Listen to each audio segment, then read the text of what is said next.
Okay, here's your Friday installment of Vertebrate Zoology. This is just the remainder of the lecture we started on Wednesday. Pretty brief about the class Reptilia, order Testudines. These are the turtles.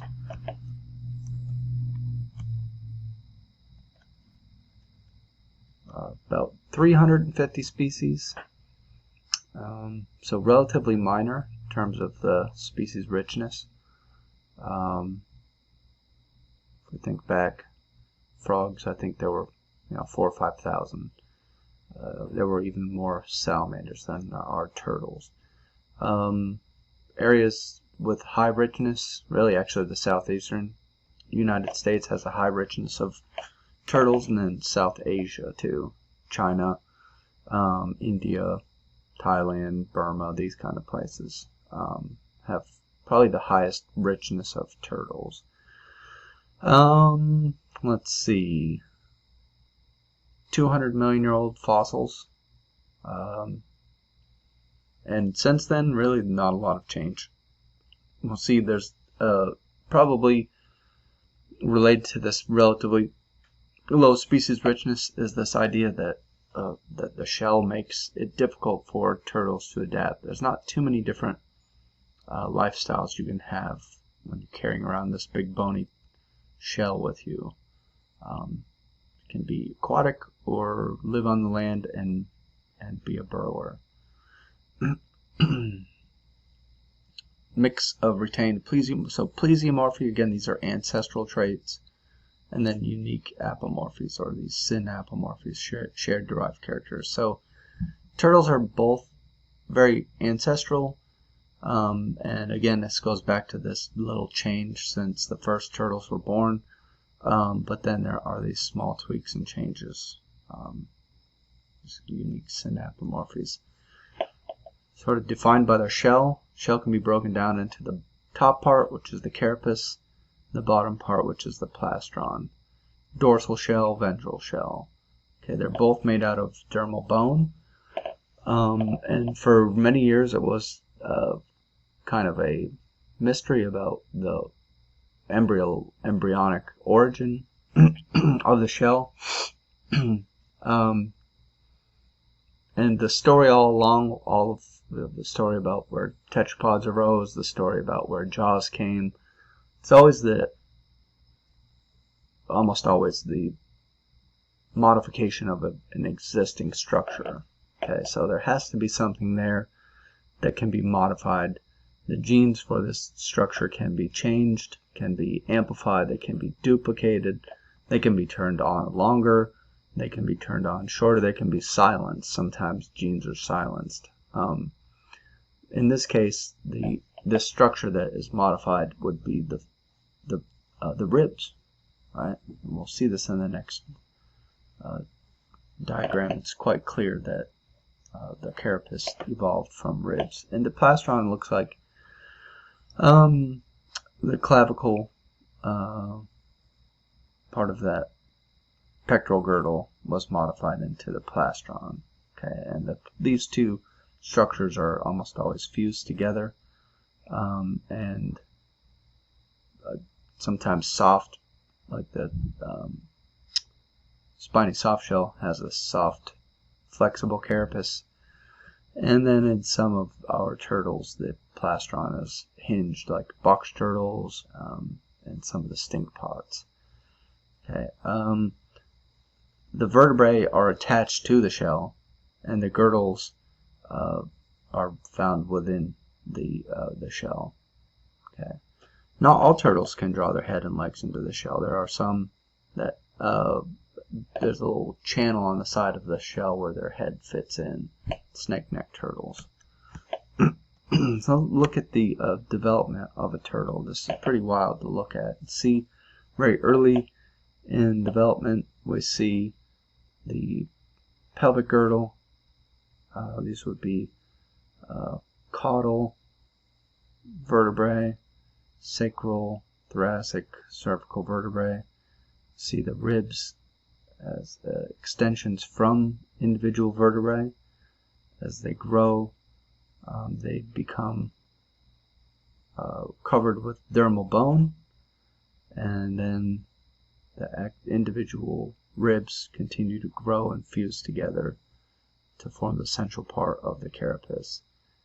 And then we see that's covered with bone and then covered with these little things called scutes, which are, I think they're made out of keratin.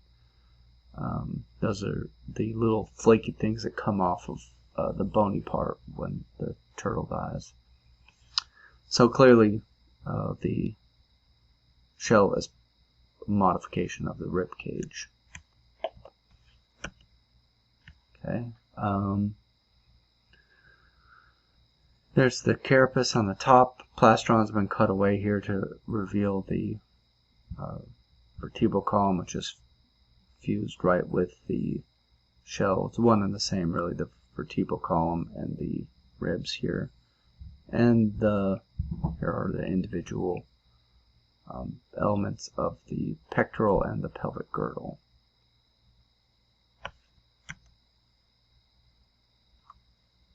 We're going to see this makes for some interesting constraints in the physiology of turtles. You can see I've tried to put together a snapping turtle skeleton. It's very difficult to try to figure out what the heck's going on here.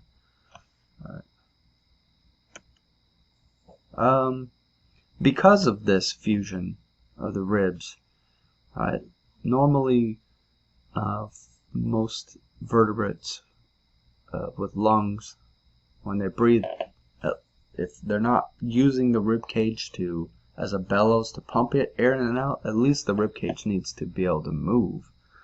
But because the ribs are fused together into a solid structure, they can't be used in respiration. Okay, the lung on the turtle is dorsal, and there is a membrane that is attached to the lungs and to the intestines and the rest of the viscera. And when the legs move, you'll see a turtle when it's breathing actually move their legs back and forth a little bit, right? And what that does is it basically increases and decreases the volume of the cavity, and that creates that pressure difference which pumps air in and out. Okay, so when a turtle is locked up inside of its shell, they're really not breathing at that point. Okay, so they breathe by moving their legs, which moves the viscera, which pumps the lungs. Okay. Very unique mode of respiration. So here we go. There's the lung dorsal. Here's this membrane that moves the viscera, pumps the lung.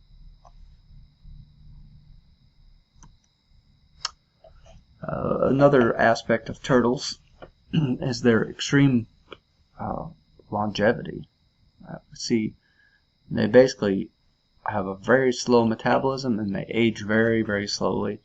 That seems to be their approach, is to live long and prosper. Right? Many of them don't reach maturity, so their ovaries and/or testes do not mature to produce gametes until up to 20 years, and they can live over 100 years old. Right? Males are quite territorial, and as for mate choice, sexual selection, we have coloration being important for male attraction. Also a lot of chemical communication happening, pheromones, and even some vocalizations that happen with turtles. In the aquatic turtles, if you think about it, an aquatic male turtle has to have a little more finesse when attracting a female because she can just swim away. The terrestrial turtles, like box turtles and tortoises, it's not really a pleasant affair, the mating rituals. Pretty much the male overpowers a female, that's the end of the story. But with aquatic turtles, we have these males have these long, kind of like Wolverine, long claws on the front forelimbs. And if you go to the Tennessee Aquarium at the right time, breeding season, just like every male turtle is using their little claws to stimulate the female and try to convince her into breeding. We'll see on the bottom here 2 eastern box turtles breeding. The male has these long claws that he actually hooks into the shell of the female, reaches his long tail down. They do have a penis, which is housed inside of their tail and their cloaca. So it's all internal fertilization. All reptiles, pretty much everything from here on out, is internal fertilization. The only animals that rely only on external fertilization, well, mostly, except for sharks and a few exceptions, are fish. Then we saw in the amphibians, frogs, and cryptobranchid salamanders have external. So for the most part, we're looking at internal fertilization from here on out. Turtles are strictly oviparous, laying up to 100 plus eggs, and they tend to be round, more like a ping pong ball. Snakes tend to be oblong. Turtle eggs are roundish. They can be kind of rigid shells with more calcium, or they can be leathery shells. A lot of times turtles around here will lay the eggs in midsummer, and the hatchlings stay in the egg or in the nest until the next spring, when they'll dig their way out of the nest. And we talked about temperature dependent sex determination, and that is very often the case with turtles. We're going to go through some taxonomy here. Chelydridae. These are family level classifications. Looking at the snapping turtles here, we have Chelydra, which we have Chelydra serpentina here. There are other species of Chelydra macroclemys. These are the alligator snapping turtles, gigantic animals. There's 2 or 3 species of alligator snapping turtles in Georgia. They live in rivers, swamps. Oxbows are these small little ponds left as rivers meander, change course, and they leave these little warm oxbow ponds. Chelydrids eat pretty much whatever. They do eat some algae and some vegetation. They eat fish, amphibians, vertebrates. Right? Particularly in the alligator snappers, the tongue is used to lure in fish. Right? So let's see. I don't think we can really see. This might be the tongue lure. Right? These are common snapping turtles, and then on the bottom we see these alligator snapping turtles. Sea turtles, endangered all around the world. These are pretty impressive animals. They make huge movements from one top of the earth down to the bottom of the earth. So I think leatherback sea turtles migrate thousands and thousands of miles. And they use chemosensory clues. Somehow they can manage to smell their natal beach, the beach where they were born, and they'll return back there to lay eggs. When the hatchlings emerge from the nest, this is one of those sort of unfortunate biological artifacts, is that when the little hatchling emerges from the nest, it looks for light, because that would be the wave, the surf crashing, and usually the moon light would be lighter. So that is how they use to orient down to they find their way down to the beach. But if a lot of beaches on the world have, instead of down towards the water, there'll be lights from bars, hotels, all that behind the nest, and so you'll see these places where the hatchling emerges and then heads the wrong way and gets caught up in roads or down in drainage ditches or whatever. So there's a lot of beaches that will turn all the lights off during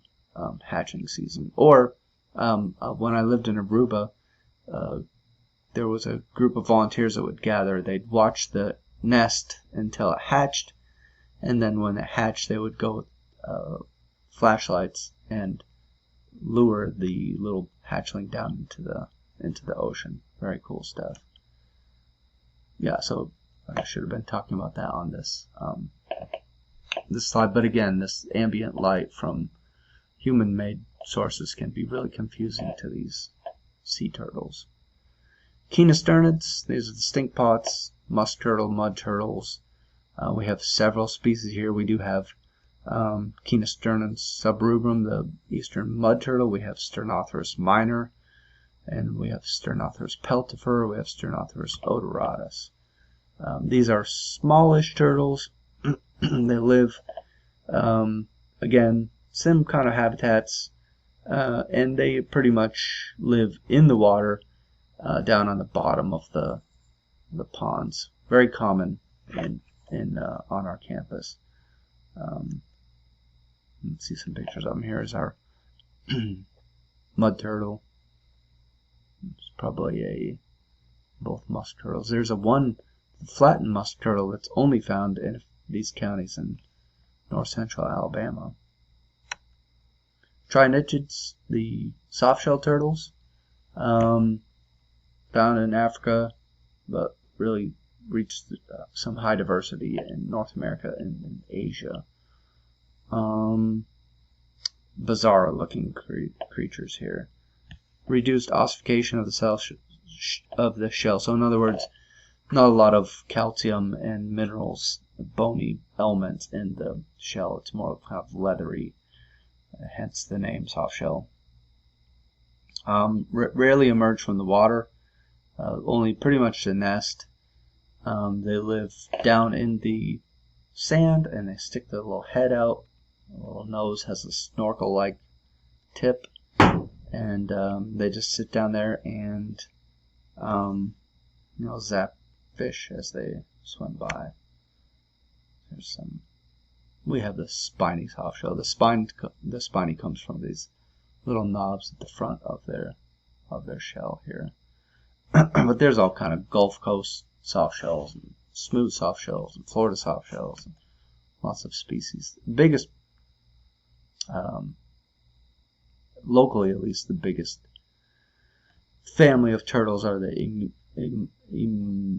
Emydidae, emydids, and this includes map turtles, slider scooters, box turtles, painted turtles, most abundant turtles. These are the basking turtles. Okay, so if you drive by a pond and you see a log stacked up with turtles, they're probably from this family, Emydidae, and they're probably pond sliders from the genus Trichemes. But it also includes the terrapin, the box turtles. Here's a map turtle, Graptemes. Damn cool, really cool animals. Sliders, painted turtle, Testudinidae. We do not have any of these local, but in Georgia we have Gopherus, the gopher tortoise, and these are really cool, big turtles, up to 1 meter long. Strictly terrestrial. These are tortoises. And they burrow, big, extensive burrows, meters long burrows. And the burrows are very important in these, particularly in South Georgia, very hot places, very dry places, and not a lot of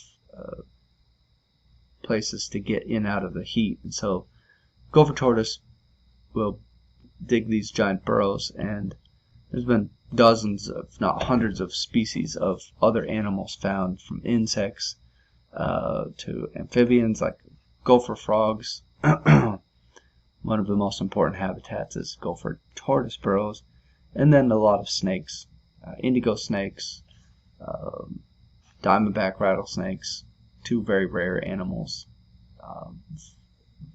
commonly found down in Gopher Tortoise burrows. In fact, when they used to host the rattlesnake roundups, that's how they would find these rattlesnakes. People would go find a Gopher Tortoise burrow in the winter. They would feed a garden hose down inside of the Gopher Tortoise burrow and then pump gasoline down in there and just gas the animal out of their burrows. I don't think that happens much anymore, luckily. Turtle conservation.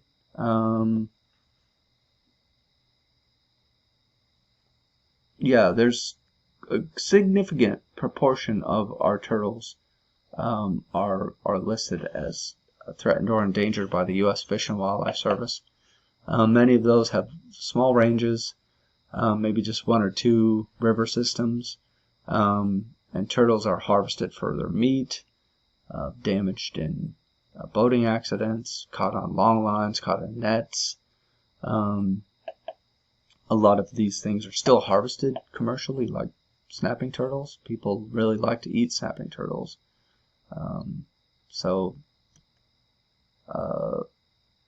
But that said, still the biggest issue with turtles is habitat alteration. Draining wetlands, impounding, channelizing. Channelization is when you take a meandering stream and just cut a straight line and force the stream through that. You're removing overhanging trees, you're removing logs and things that are important habitats. Overharvesting. Asia is crazy about turtles, particularly in China. For some reason, I think the whole logic goes, long-lived animals must give you health. My friend and advisor from China, Dr. Wang, said every time he goes home, his parents still insist on cooking him the soft-shell turtle, even though he is opposed to it. So at one point, I don't know that it's such a big issue anymore because the agencies really are cracking down on this, but people were making a lot of money by trapping just hundreds and thousands of turtles here in the southeast and then shipping them by boat over to China to be eaten. Because turtles die very slowly, so they make pretty good animals to ship like that. So yeah, that's all I can say about turtles. We will see you guys next week. Next week we're going to continue with lecture, probably get into our timeline again in the Zoolab, and there's a couple of other assignments that I want to introduce to you guys, and we'll get started on those. So have a good weekend. We'll talk to you soon.